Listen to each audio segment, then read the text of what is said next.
E nós vamos cumprimentar nosso convidado também, doutora Roseli, que eu já vou chegar aqui. Bom dia, paz, alegria de Jesus. Tudo bem? Graças a Deus, Graças tudo bem. a Deus, que maravilha. Estamos juntos hoje para debater um tema muito importante, né? Sim. Muito importante, né, Anice? Vamos ver se a gente consegue fazer essa graça acontecer hoje na vida de muitas pessoas, né?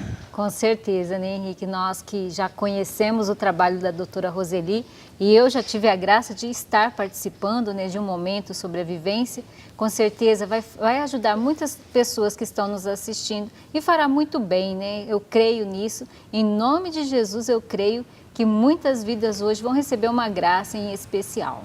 Nós sabemos, acompanhamos o seu trabalho, doutora Roseli, da vivência terapêutica familiar. Já tive a oportunidade de estar em um também, achei formidável, né? O quanto se pode ajudar as pessoas a descobrirem das suas vidas e teus antepassados. Mas nós nunca falamos no programa sobre esse trabalho que você faz mês a mês, né? É verdade. Lá em São José dos Campos, onde é a sua terra, né? Onde você está com o seu consultório. O que é vivência terapêutica familiar? O que significa isso? Bom, então, é um método, né? Um método de trabalho, um método terapêutico, sistêmico, profundo, bastante complexo, porém uma terapia breve, né? Que nós trabalhamos o contexto familiar, o indivíduo dentro do seu contexto familiar, não somente da família atual, como a família de origem, né? Em relação ao que o sistema ampliado, né, foi traumatizado, porque existem fatos, acontecimentos que traumatizam o sistema e que esses traumas, eles repercutem através das gerações e chegam aos membros da família.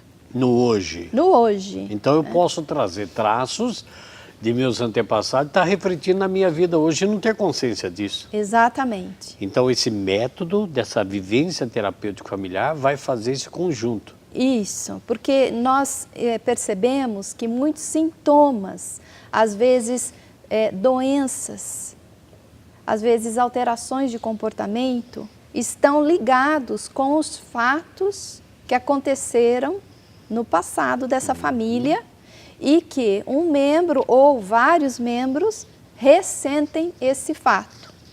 Um exemplo, nós atendemos num desses workshops de vivência terapêutica uma mãe muito aflita porque o filho, um filho de por volta de 20 anos, teve uma depressão, um quadro depressivo maior, muito grave. Ele não saía do quarto, ele não se alimentava, ele tinha uma ideação suicida, não somente uma ideação suicida, como ele tentou se suicidar. E ele tomava medicações, mas mesmo com as medicações não havia uma boa resposta para ele sair do quadro agudo depressivo.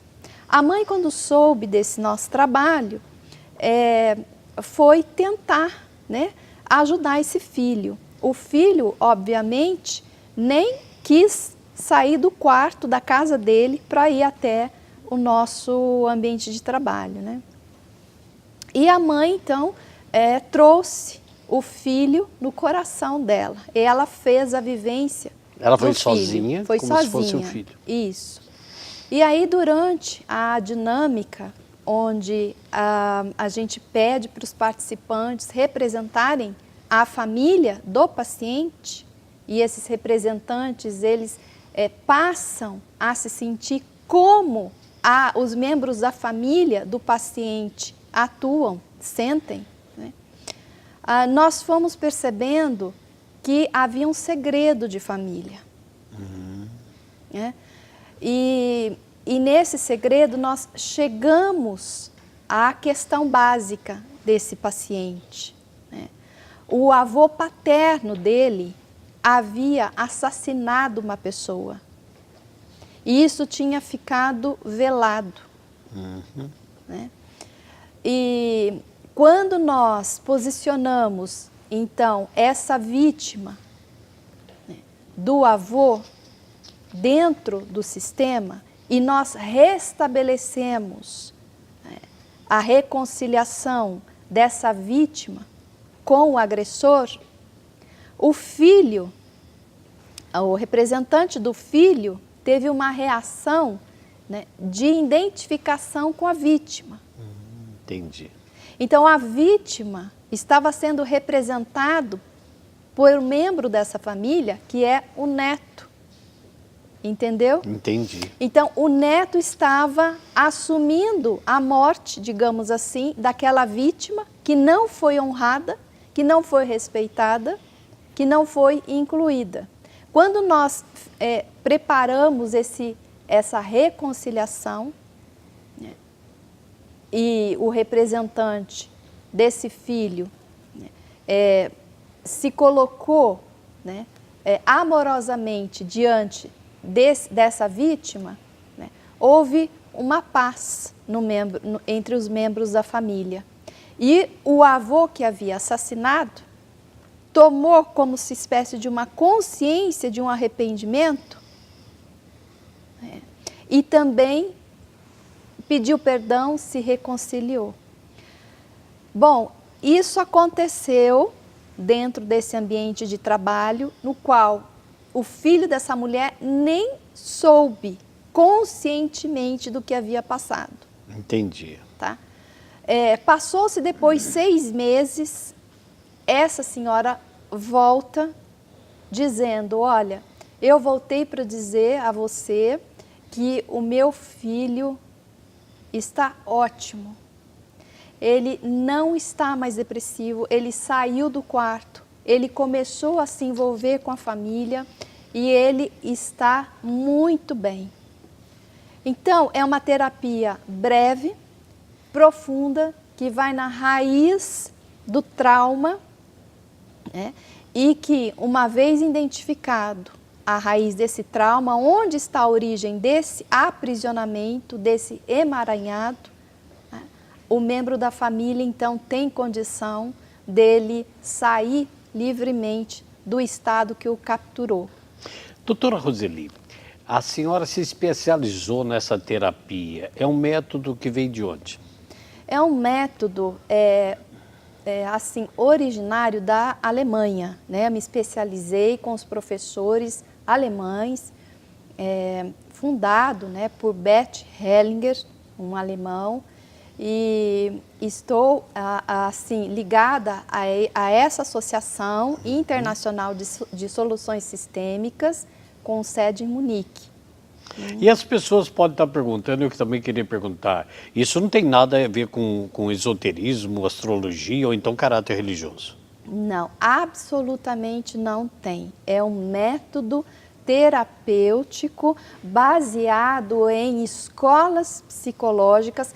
Quando Hellinger, né, compôs esse método, que é conhecido como constelação familiar, ele veio já de várias escolas psicológicas, com contribuições de Freud, de Jung, né, com contribuições de Eric Berne, da análise transacional, de Moreno, com o psicodrama, né? Então, tem bases, são pautadas em bases também de escolas psicológicas, filosóficas, portanto, não tem nenhuma ligação com nenhum tipo de esoterismo ou mesmo de filosofia, né, de filosofia religiosa. E a gente sabe o quanto bem tem feito as pessoas depois que saem de lá, inclusive aqueles que não participam ativamente, mas são espectadores, né, são Sim. convidados. Nosso próximo bloco, vamos ver como é que desenvolve esse workshop, um trabalho durante o workshop, convidando você a ligar para nós para fazer sua pergunta para a doutora Roseli.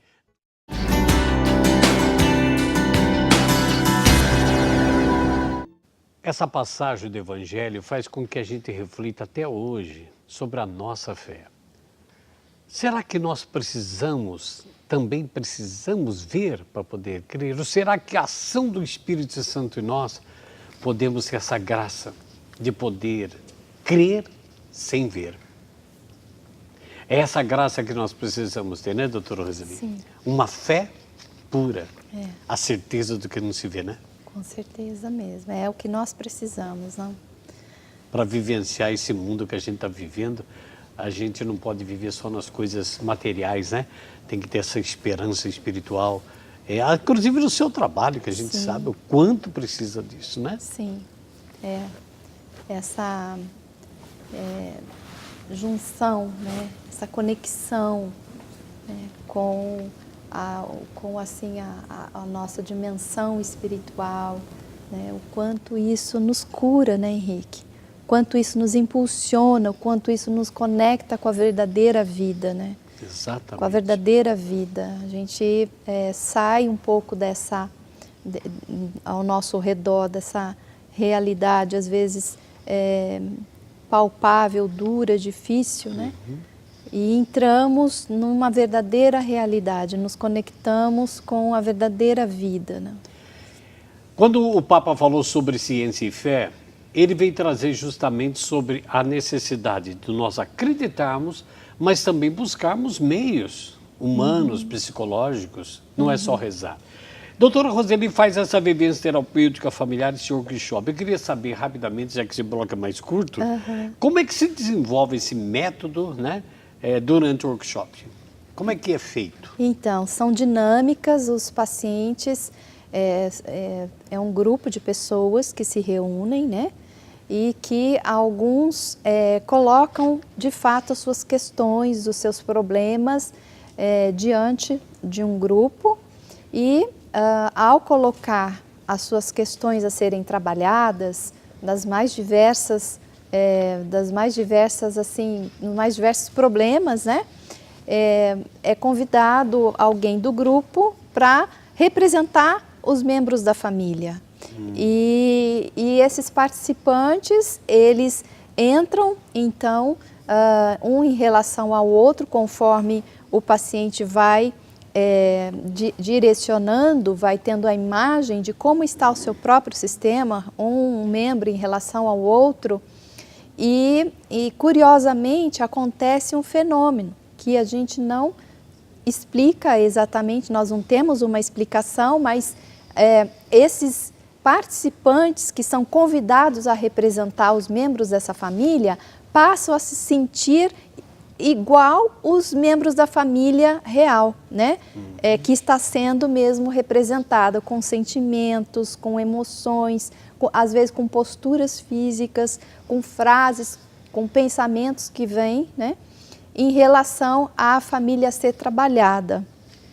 E a partir daí, então, se desenvolve, né, uma dinâmica e que nós vamos identificando, né, o que atua, o que está atuando entre os membros dessa família que está adoecendo essa família. Eu tenho uma frase aqui que a senhora colocou, o seguinte: o amor, quando corretamente ordenado, cura a família. Exatamente. Essa foi uma das veias principais do nosso trabalho. Que maravilha. Nós buscamos sempre o quê? Onde o amor foi estrangulado, onde o amor foi aprisionado na família, e liberar esse amor para que esse amor continue fluindo, né? Nós vamos buscar exatamente onde o amor adoeceu nessa família e que não pôde chegar até os membros da família como um todo, né? Entendi. Então há um amor, sim, que nós buscamos fazer fluir, né? E está dentro das ordens do amor que Bert Hellinger descreveu. E que maravilha, depois a gente vai entender o que Jesus disse. O amor pode curar tantas coisas no nosso coração, no coração do ser humano. E cura porque assim, o que há de mais forte, né, no ser humano, na vida, é estar em contato com essa força do amor, né? Amém. No próximo bloco a gente vai falar como é que desenvolve essa situação de antepassados, a doutora Roseli vai trazer.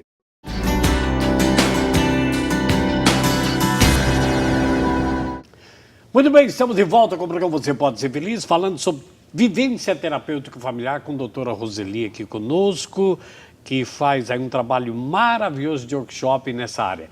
Doutora Roseli, agora, quando uma pessoa representa alguém que já faleceu, um antepassado, irmão, irmã, mãe, filho, isso tem algo a ver com o espiritismo? Não é uma Não. evocação? Não, não, de maneira nenhuma. Alguém entra em transe para entrar em contato com o antepassado morto? Não, absolutamente. É um Não trabalho existe exclusivamente isso. de psicologia. De plano mesmo do inconsciente, né? Eu jamais faria um trabalho, né, que se opusesse à palavra de Deus, né? Deus, em Deuteronômio 18, proíbe evocação de mortos. Então, eu sigo a palavra de Deus, absolutamente, não é esse objetivo do trabalho, né? O que a gente faz é entrar no inconsciente da família, porque a comunicação, existem vários níveis de comunicação. Um nível de comunicação é esse que nós temos, um outro é muito profundo, existe a comunicação inconsciente, que já vem sendo estudado há anos, né? Os especialistas em comunicação dizem que 80% da base da nossa comunicação, ela é não verbal, ela é o inconsciente, ela é através, né, das nossas expressões emocionais, dos nossos sentimentos, tá certo? Então, nós entramos em contato com esse campo de informação que permeia entre os membros da família. Tá? Inclusive o criador do método, Bert Hellinger, ele recrimina isso, né? Quer dizer, comparar o método com esoterismo e espiritismo. Isso, tem nada a ver. Não, absolutamente. Tem nada a ver. Que maravilha. Doutora Roseli, a senhora vai dar uma palavrinha para mim, para a dona Terezinha de Fábio. Dona Terezinha, um abraço para a senhora, ela mora em Viçosa, Minas Gerais, ela está muito chorosa, muito triste nessa manhã, porque ela está dizendo que a família dela tem muito conflito. Que os irmãos se afastaram dela e dos filhos dela, não veem mais na casa dela, a situação está muito difícil. Ela precisa de uma palavra de conforto. Então, parece-me que essa família está vivendo o que a gente chama de emaranhado sistêmico, né? Parece-me que essa família, por viver esse conflito, cada um por um lado, nessa inimizade, né? E essa pessoa, né, qual é o nome dela? A dona Terezinha de Fátima. Dona Terezinha se sente excluída da família. Provavelmente isso é um mecanismo já de repetição de geração anterior, que vai passando um padrão destrutivo na família. Existem vários padrões de comportamentos que se repetem na família, né? Tantos padrões positivos, ok, que bom, de amor que chega, né?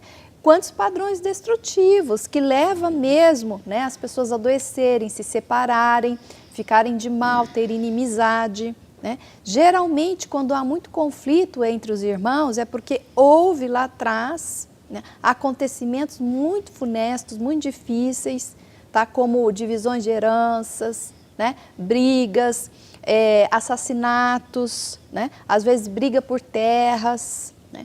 Recentemente eu fiz uma vivência terapêutica de uma família, de um rapaz, que dizia assim: minha família não tem paz, meu pai precisou fugir lá do Nordeste, vir aqui para o Sudeste, porque lá era só vinganças entre irmãos, entre famílias, por brigas de terras, né? E nós não temos paz, né?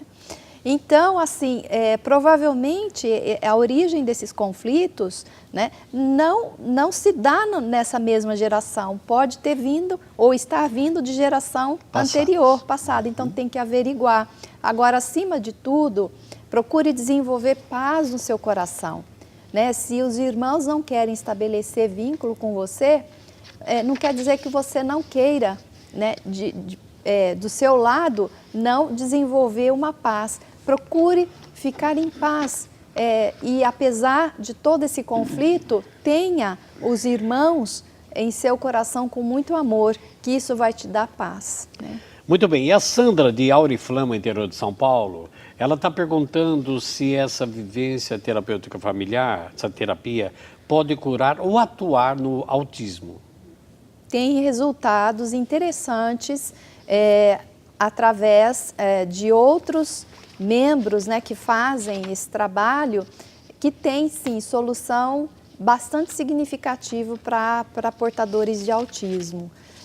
Nós sabemos que existe uma interação, né, bioquímica por trás também do autismo, né, que traz então assim, uma anormalidade no funcionamento da personalidade, às vezes da cognição, da linguagem verbal, né? Mas a vivência terapêutica, ela contribui para, assim, deixar fluir ainda mais força para que esse portador do autismo possa sim, interagir entre o meio, né? Porque o autista geralmente ele tem dificuldade de relacionar-se, de expressar-se, e a gente sabe que através desses movimentos do amor, né? O fluir do amor na família pode, assim, trazer uma solução onde o portador se sinta mais livre, né?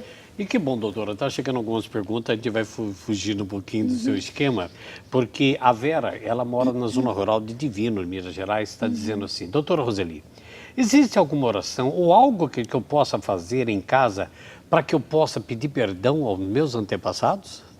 Existe, né?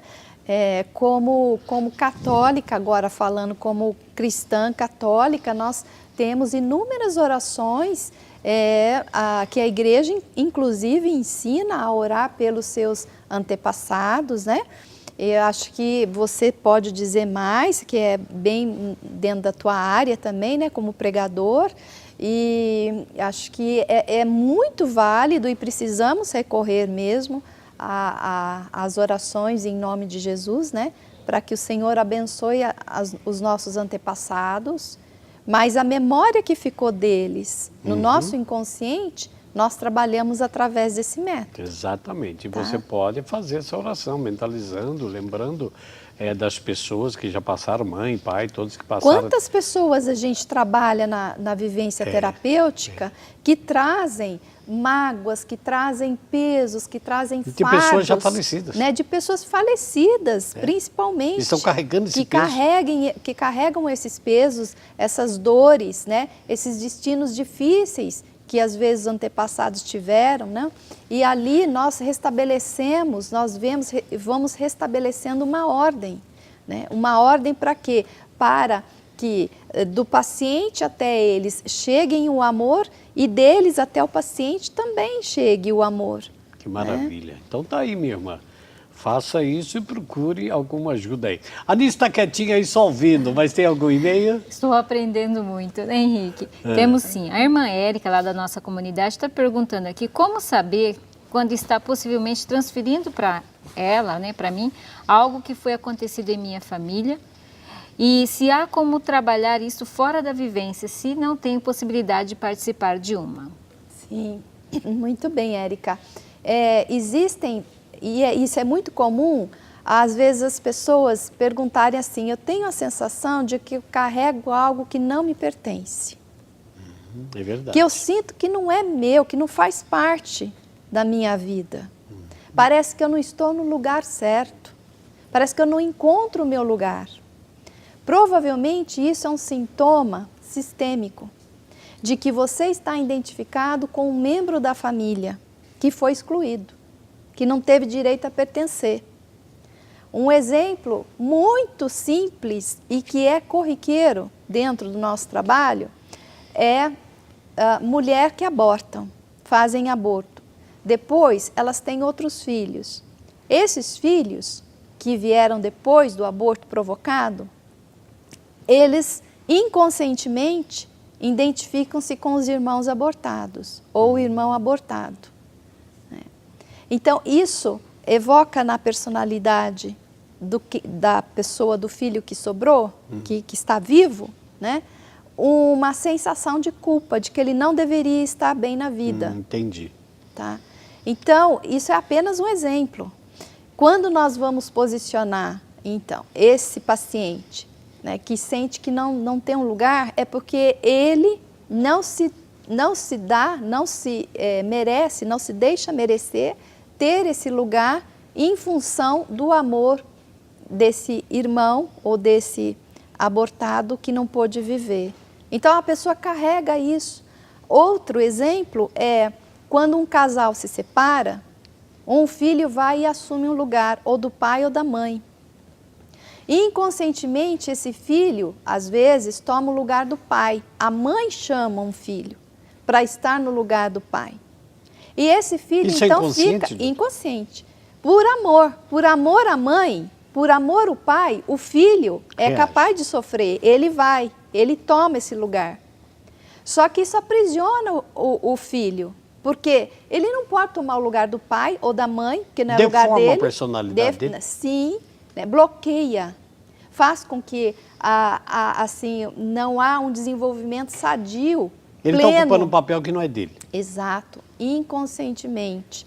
Então, ele não fica, por exemplo, totalmente disponível para contrair um novo relacionamento. Entendi. E eu falo que muitas vezes a base, né, de muitos casamentos desfeitos vem em decorrência dos pesos sistêmicos, ou seja, dos fardos que carregamos de nossas famílias, que nós não sabemos, que é inconsciente, e que muitas vezes o casal ainda está enredado, aprisionado com as famílias de origem. Não tem a disponibilidade para assumir um novo relacionamento. Por quê? Porque ainda está lá envolvido com a mãe ou com o pai. Entendi. Entendeu? Então, inconscientemente, essa pessoa fica embotada, bloqueada, não fica plenamente livre para assumir uma missão na vida no qual ele foi chamado, e sim ocupando um lugar daquele que não estava mais lá e que foi colocado. Então, é uma terapia profunda que dá-se uma conexão de uma visão, né, inconsciente tremenda, porque você vai colocando, vai vendo no mundo concreto, objetivo, o aspecto subjetivo, né, todo o pensamento, todos os sentimentos que estão mais no nível inconsciente, né? Então, identificar essas dinâmicas, identificar, né, esses sintomas é primordial para que a pessoa possa, então, viver plenamente, né, a sua própria vida e não viver assim, ao influxo, né, de um membro da família no qual ele foi excluído e chamado a não viver, né? Aí eu torno a perguntar o que ela perguntou aqui. Tem como se trabalhar isso fora da vivência? Olha, é mais difícil. O método mais adequado é participar mesmo da vivência terapêutica. Doutora Roseli, nós temos poucos minutos para encerrar esse bloco, mas vamos ver se respondemos aqui a Célia de Catanduva. Doutora Roseli, eu tenho um filho de 17 anos. Ele é muito agressivo e mal criado, mas só dentro de casa. Pois fora de casa é super educado, todo mundo gosta dele. Tem jeito de saber o que está acontecendo? Essa agressividade? Ainda falando de filho. Uma outra pessoa de Belo Horizonte, Marli, ela disse que tem um filho de 28 anos e ele não a suporta de jeito nenhum. Isso acontece desde que ele era criança, sempre desafiou a mãe. Ela diz que é católica, devota de Nossa Senhora, e ele se tornou evangélico. E ele me desacata direto, sempre mente, nunca gentil.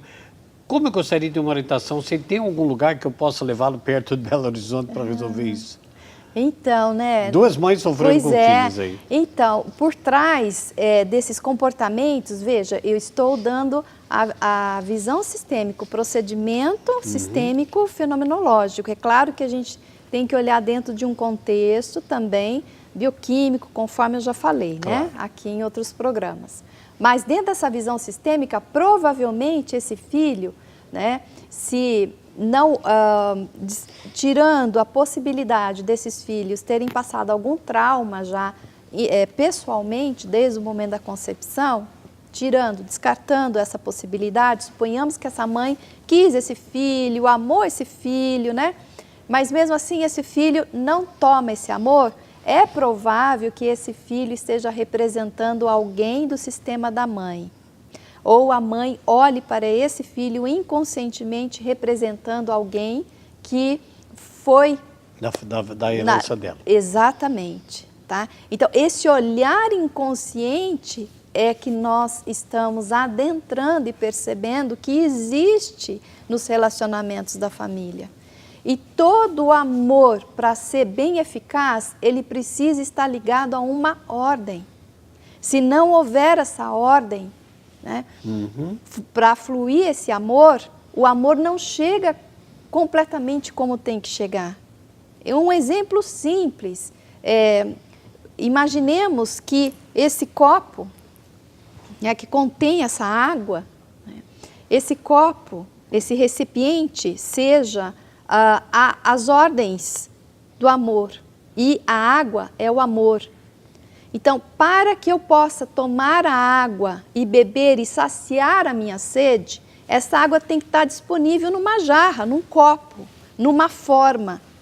Para que eu possa beber o amor, tomar o amor da mãe, tomar o amor do pai, me saciar desse amor, dessa água, precisa correr através de um recipiente. E esse recipiente são as ordens do amor, que nós vamos falar sobre o que é. Se não está acontecendo que você ama esse filho, ele é rebelde, não quer o seu amor, provavelmente ele está conectado, né, com algum excluído do seu sistema. Amados e amadas, olha quantas perguntas estão chegando agora. Eu vou intervalo rápido e voltarei com a doutora Roseli aqui no programa Você Pode Ser Feliz. Até já!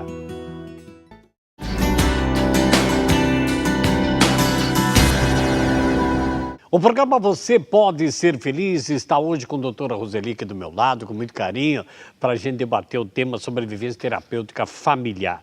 Doutora Roseli, há quanto tempo, né? É uma alegria muito grande, a gente vai observando algumas palavras às vezes difíceis, como é que a senhora fala do sistema, como é que é? Sistêmica, Sistêmica, emaranhado, né? Então a gente vai achando as palavras difíceis, mas na verdade é tão simples. Sim. O sistema que eu posso estar vivendo um emaranhado dos meus antepassados, da minha vida própria. Há quanto tempo a senhora trabalha com esse método? Esse método, especificamente, em torno de 10 a 11 anos, né?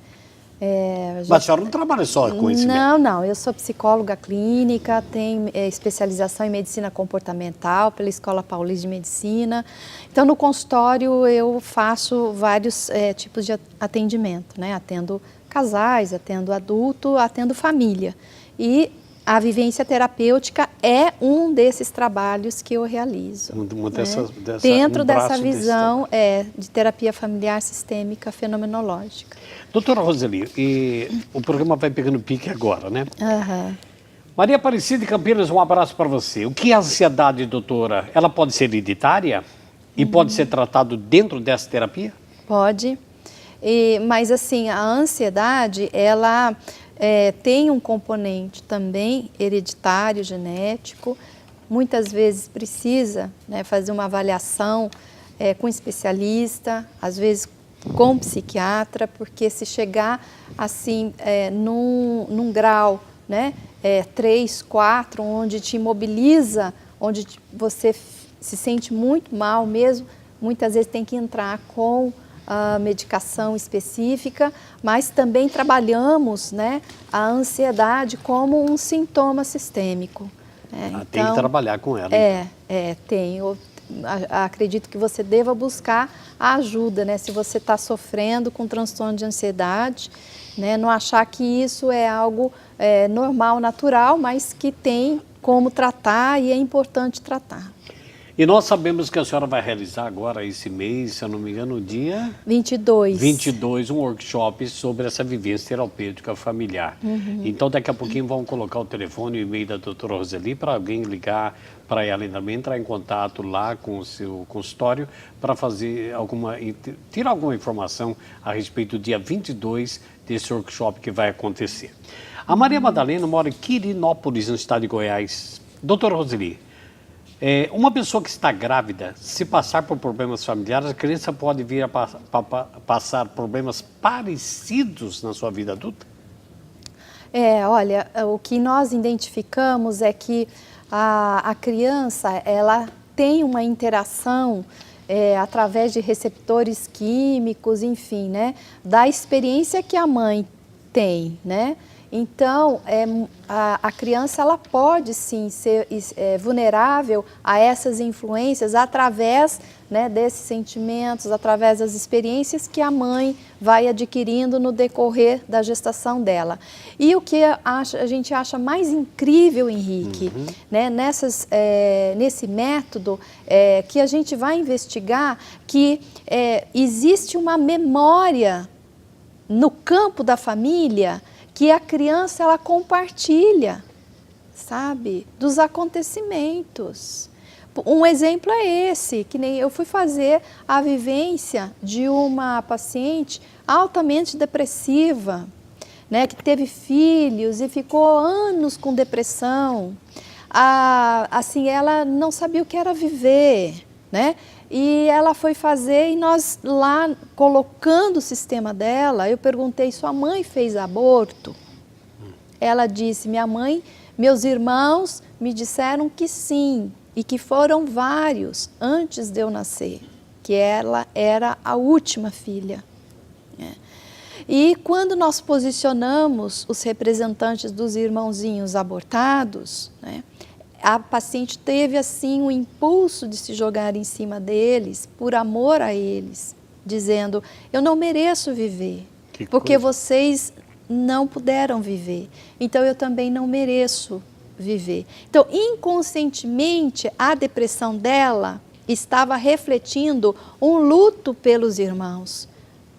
Entendi. Que ela nem chegou a conhecer, porque foram abortados antes dela. Mas onde fica essa informação?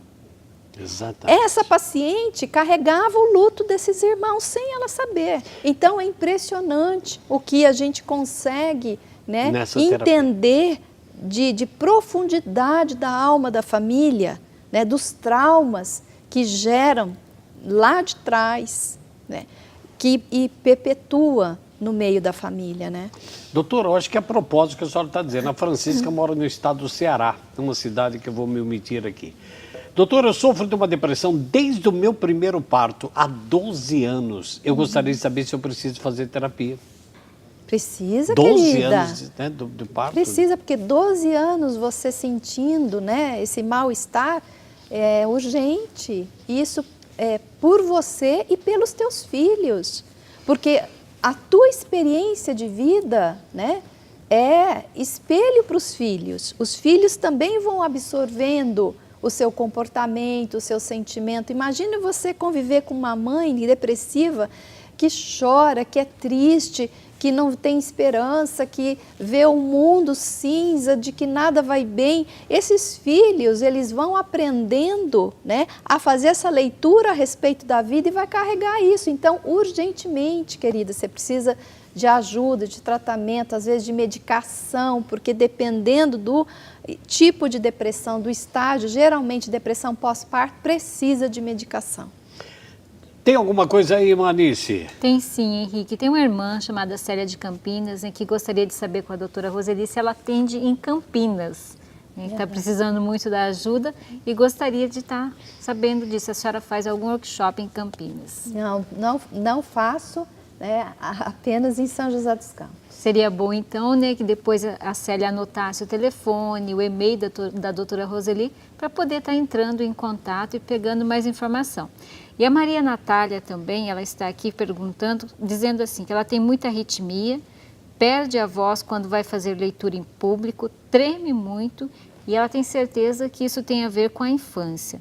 Ela precisa de ajuda porque faz parte da liturgia, mas já não está conseguindo mais participar.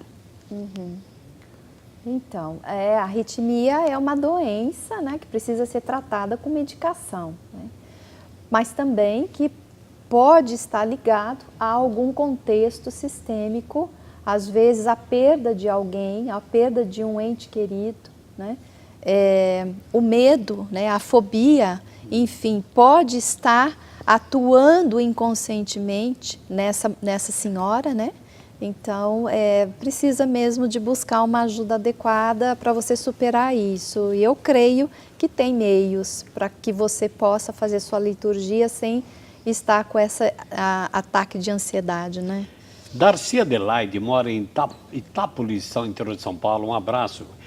Gostaria de saber se esse tratamento, esse workshop, esse tratamento que a senhora faz, ela atua para bipolar e esquizofrenia. Então, casos, né, de transtornos mentais graves, né, tem uma atuação benéfica, favorável, mas é o que eu falo aqui, nós precisamos trabalhar em conjunto, né, porque é em conjunto que traz a melhor solução, ou seja, um transtorno como uma esquizofrenia, né, uma doença mental como uma esquizofrenia, precisa ser tratada junto com outros especialistas. Mas, na experiência sistêmica, eu tenho um caso interessantíssimo. Uma pessoa, né, um senhor que participa já há muitos anos do workshop, ele foi tão beneficiado que aconteceu que ele tem um irmão esquizofrênico. Esse irmão esquizofrênico não conhece nada a respeito desse trabalho e por muitos anos, por causa do quadro da esquizofrenia, ele andava pelas ruas de São José a ermo. Ele andava sem rumo, sem sentido e ficava andando, não cuidava de sua aparência, não tomava medicação nenhuma, ele rejeitava qualquer tipo de ajuda médica, era extremamente resistente. A família dele o abandonou, a mulher e as filhas o abandonou e ele ficou como um mendigo. E esse paciente que participava e participa muito dos workshops, ele falou assim: Roseli, eu gostaria de fazer uma vivência por esse meu irmão. E nós fizemos. E o resultado foi surpreendente, me surpreendeu. Porque depois de termos realizado a vivência dele, percebemos que esse irmão estava conectado, identificado com o primeiro irmão dele que nasceu e faleceu. E o que aconteceu? Os pais não fizeram o luto da criança. Vieram de Portugal, numa situação muito difícil, não fizeram o luto da criança e mais, tiraram o nome da criança morta e colocaram o nome para ele.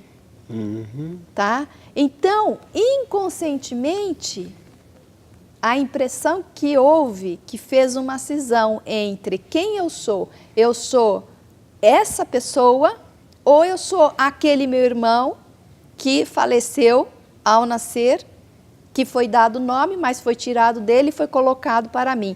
Quando nós concluímos essa vivência, né, semanas depois, tempos depois, esse paciente me disse assim: olha, foi impressionante, meu irmão mudou, ele parou de andar, ele era barbudo, não se vestia bem, passou a se vestir bem, cortou a barba, ele começou a voltar a conversar conosco, ele restabeleceu contato, vínculo, coisa que ele não fazia, né?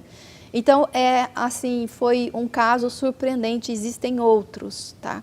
Mas eu digo para você, casos de esquizofrenia, de psicopatia, nós precisamos ver de um aspecto multifatorial, né? Mas que a vivência terapêutica dá um bom impulso, dá.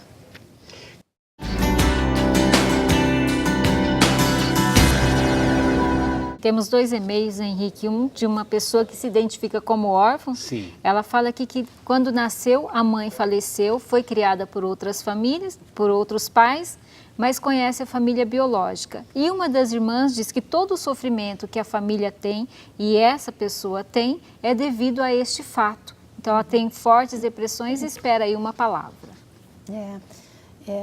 Mas é isso mesmo, né? Um dos acontecimentos mais difíceis, dolorosos de superar, né, é a perda, né, da mãe no momento do parto, né? Isso para os filhos gera todo um desequilíbrio mesmo no sistema, porque eles se sentem, né, desamparados, né, sem força para estar na vida.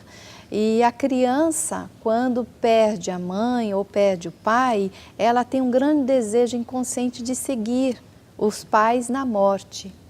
E com isso vai gerando muito sofrimento. Por quê? Porque a criança que sobreviveu, ela traz inconscientemente um sentimento de culpa, como se ela fosse responsável pela morte da mãe.